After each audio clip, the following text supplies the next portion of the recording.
13 years of experience in journalism and media and also the member of Shensador. She has been instrumental in shaping public discourse through her innovative approach to reporting and her commitment to bring to the audience. Her expertise in digital media combined with a keen understanding of social and political dynamics has made News Adda a trusted source of news and analysis. Also, she is currently working with Swadesh newspaper. As a distinguished speaker at this event, Mrs. Chaudhary will bring her valuable perspective on the role of media in today's rapidly changing world, her insights into evolving landscape of journalism and importance of responsible reporting will undoubtedly inspire attendees and contribute to meaningful conversations. किसी हो, चाहे police हो, चाहे आम जनता, और किसी भी विषय में जितना डिटेल इंफॉर्मेशन, उसके रेपरकशंस, उसके आउटकम्स एक पत्रकार के पास होता है, मुझे नहीं लगता है किसी और वर्ग को उतना ज्यादा डिटेल इंफॉर्मेशन लगता होगा। तो अपने सारे एक्सपीरियंस को शेयर करने के लिए मैं इनवाइट करना चाहता हूँ मिस्टर चौधरी को। Please miss Chaudhary, come and give us your view.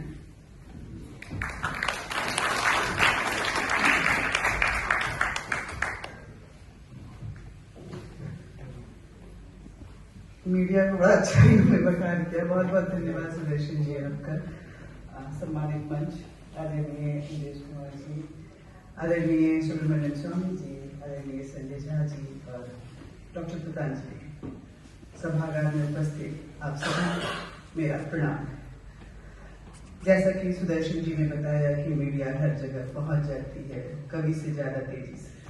मैं उस पर एक लाइन आगे जोड़ दूँ, कभी शायद उनको पहुंचने में उतना वक्त तक नहीं लगता होगा जितना जिस तेजी से मीडिया वहां पहुंचती है। दरअसल मीडिया का काम ही यही है कि आपके अंदर यानी कि समाज और सिस्टम दोनों के बीच एक ब्रिज का काम करे। सिस्टम क्या कर रहा है और समाज को क्या चाहिए, ये आप तक पहुंचाए। बहुत ही अच्छा मुद्दा, बहुत ज्वलंत मुद्दा इन्होंने उठाया है। मैं तो सबसे पहले आयोजकों को सबसे बहुत बहुत बधाई देना चाहती हूँ कि इस बोल्ड तरीके से इस मुद्दे को आपने खुलेआम एक चर्चा का विषय बनाया। जो male persecution in the name of the women empowerment, हालांकि अगर मेरे से पूछिए, अगर थोड़ा मेरे को बिल्कुल ये पूरा सेंटेंस जो है कैसे, क्योंकि मीडिया से हूँ, महिला हूँ, तो एम्पावर्ड तो होना चाहती हूँ, इसमें कोई दो मत नहीं। लेकिन इस एम्पावरमेंट में मैंने जो अपने इतिहास को पढ़ा है कि हमारे देश की महिलाएं हमेशा से ही एम्पावर्ड रही। आप देखिए रानी अहिल्याबाई, मैं इसलिए उनका जिक्र कर रही हूँ। रानी अहिल्याबाई जब शादी करके आई और पेशवाओं से जब उनकी उस बातचीत के प्रसंग को, उसकी जीवनी को आप पढ़ेंगे तो उनके पास उस समय स्त्री धन के नाम पर 2 करोड़ से अधिक की संपत्ति थी, यानी कि स्त्री धन उस समय भी चलता था, जो बाद में आते आते दहेज बन गया। दहेज ने का गाड़ी का शेप ले लिया और उस गाड़ी में जिस तरह की कुरीतियां उत्पन्न होनी शुरू हुई तो कानून का सहारा लेना पड़ा। बात कानून की आई है तो कानून की जरूरत क्यों पड़ती है? कानून की जरूरत अपराध रोकने के लिए तो होती ही है, लेकिन हमने देखा है कि कितने भी कानून बन जाए अपराध रुकते नहीं। इसका मतलब है कि कानून का पहला उद्देश्य होता है आपको जिम्मेदार बनाना। जब कानून आता है तो उस जिम्मेदारी के साथ आता है कि इस कानून के तहत आप इस तरह से अपने डेली के एक्टिविटी को लेके चले, वरना आप अपराधी घोषित हो सकते हैं, आपके खिलाफ कानूनी कार्रवाई हो सकती है और फिर आप जो है सजा के अधिकारी हो सकते हैं। बात जिम्मेदारी की आती है तो कानून जो बनाते हैं वो सबसे जिम्मेदार लोग होते हैं, यानी कि हमारी न्यायपालिका और हमारी विधि पालिका, हमारी जुडिशियरी और हमारी पार्लियामेंट्री बॉडी, इन दोनों की जिम्मेदारी होती है कि कानून को बनाए और उसको इम्प्लीमेंट करें। मैं हमेशा यहाँ पे समाज की बात इसलिए कर रही हूँ क्योंकि कानून का बनना समाज के मुद्दों से शुरू होता है और समाज पे ही इम्प्लीमेंट होता है। कानून बनना अब्स्ट्रैक्ट है, उसकी कोई इस्तेमाल नहीं है, उसकी कोई जरूरत नहीं होती है। तो उस जिम्मेदारी को समझने के लिए मैंने देखा है कि जब भी मेरे कोर्ट कवरेज के दौरान मैंने करीब 8 साल सुप्रीम कोर्ट कवर किया है, और उस कोर्ट कवरेज के दौरान मैं देखी कि जब भी इस तरह की केसेस आते थे जिसके लिए कानून बना, जैसे 498A का जब की उत्पत्ति हुई, उसकी चर्चाएं हुई, तो उस वक्त समाज की जरूरत क्या थी। दहेज की बात हमने की तो दहेज उस वक्त में इस तरह से चल रहा था कि लगा कि जो जिस तरह से स्त्रियों के लिए वो स्त्री धन एक जंजीर बनता जा रहा था, वो लालच इस कदर हावी होता जा रहा था कि अपराध का शेप ले रहा था, तो उसके लिए कानून की जरूरत हुई वुमेन को एम्पावरमेंट करने के लिए। लेकिन एम्पावरमेंट का मतलब, सशक्तिकरण का मतलब कतई भी उसका मिसयूज नहीं है, उसका बेजा इस्तेमाल नहीं है। बात हमेशा समाज में उसका मिसयूज नहीं है, उसका बेजा इस्तेमाल नहीं है। बात हमेशा समाज में बराबरी की होती है, क्योंकि मैं यहाँ पे इसलिए ये बोल रही हूँ क्योंकि बात हम 2 जेंडर की करते हैं और 2 जेंडर की बात करते हैं तो हमेशा कहते हैं बराबर का अधिकार होना चाहिए। मतलब बराबर का अधिकार महिलाओं को होना चाहिए तो पुरुषों को भी होना चाहिए। 2 लाइन कहना चाहती हूँ कि अक्सर सुना है पुरुषों का समाज है, अक्सर सुना है कि पुरुषों का समाज है, तुम्हारे हिसाब से चलता है और तुम्हारी ही बात करता है। पर सच कभी कभी थोड़ा इससे इतर भी होता है। देखा है मैंने भी कितनों इस पुरुषत्व का बोझ उठाते मन मार कर जीते हुए और चुपचाप आंसू के घूंट पीते हुए। मुझे याद है कि एक केस आया था, मैं सुप्रीम कोर्ट कवर कर रही थी और दहेज उत्पीड़न का ही ये केस था। लोअर कोर्ट से हाई कोर्ट गया, हाई कोर्ट से सुप्रीम कोर्ट आया, सुप्रीम कोर्ट में भी फैमिली जो है वो लड़ाई लड़ रही।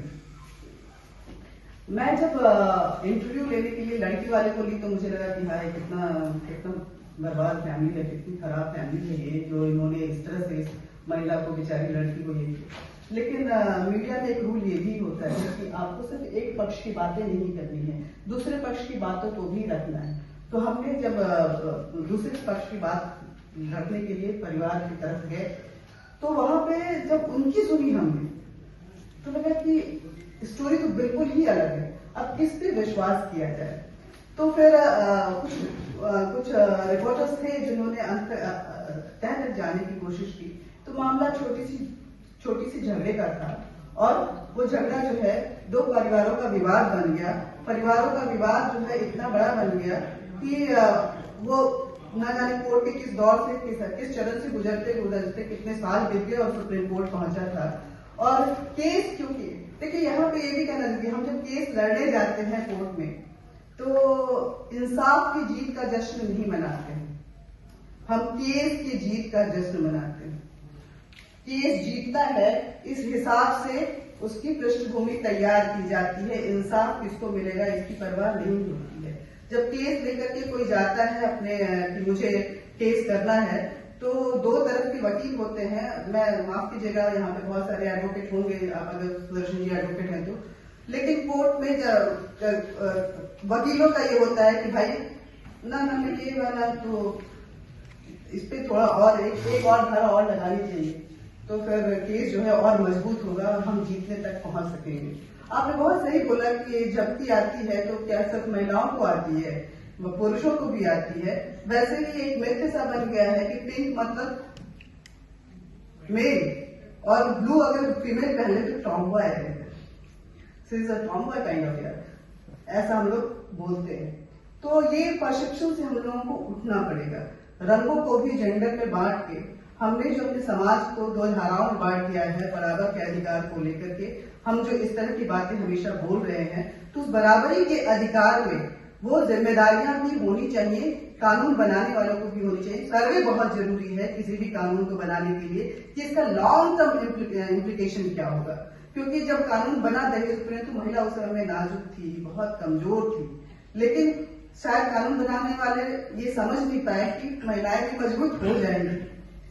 वो जो जौहर ली थी पद्मिनी, शायद वो उसकी कमजोरी नहीं थी, वो सशक्तिकरण था कि उसने डिसीजन लिया कि कोई मुझे देख नहीं सकता है और मैं जौहर लूंगी, मैं अपने आप को जलाऊंगी। ये उसकी मजबूत इरादे थे, लेकिन उसके जलने को एक नियति बना दी गई, ये समाज की देन थी। तो समाज के साथ साथ कानून बनाने वाले को भी है, क्योंकि उनकी जिम्मेदारी ज्यादा है, इम्प्लीमेंटेशन ज्यादा होता है, तो सर्वे के साथ ही कानून बने और झूठे फैब्रिकेटेड जो केसेस होते हैं उसके लिए एक कठोर कानून बने, ताकि भय रहे कि अगर मैं ये चार्जेस लगा रही हूँ या लगा रहा हूँ और ये झूठा होता है तो इसका रिप्रेशन मेरे लिए बहुत खराब होगा। सजा सामने वाले को जितनी हो, झूठे इल्जाम लगाने वाले को दुगनी होनी चाहिए। क्योंकि मुझे याद है उस केस का, जब सुप्रीम कोर्ट में दहेज उत्पीड़न भी आया था, केस झूठे इल्जामों के साथ डिस्पोज ऑफ हुआ था, लेकिन उस लड़के का लाइफ भी डिस्पोज ऑफ हो गया था, क्योंकि इस पूरे सिलसिले में उसकी नौकरी चली गई थी, परिवार का जो इज्जत था, उसकी जो प्रेस्टीज है, सोशल जो उसका अपना एक स्टेटस था, वो बिल्कुल खो चुका था। फैमिली वाले कहीं आना जाना बंद कर चुके थे, बहुत कम उनका, लोग भी उनसे जब मिलते थे तो वो केस गाहे बेगाहे, हमारा ह्यूमन नेचर है कि हम टॉन्च मार ही देते हैं, वो मार देते थे।